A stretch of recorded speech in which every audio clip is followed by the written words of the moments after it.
Happy new year সবাইকে। তো আমরা 1 জানুয়ারি পিকনিক করব বলেছিলাম, তার জন্য আমি আর ভাই সকাল সকাল চলে গেছি বাজারে।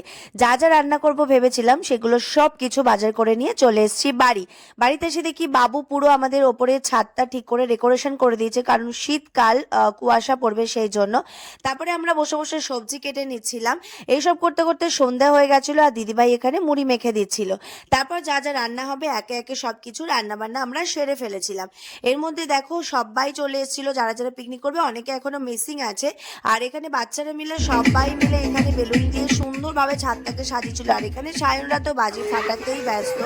আর আমাদের এখানে নাচ গানা চলছিল, নাচ গান ছাড়া তো পিকনিক একদম অসম্পূর্ণ। তোমরা কিভাবে দিনটা কাটিয়েছো অবশ্যই আমাকে জানিও, কিন্তু আমার বড় ব্লগটা কিন্তু অবশ্যই ফলো করো, আরো অনেক কিছু দেখতে পারবে, ভালো ভালো ইন্টারেস্টিং জিনিস।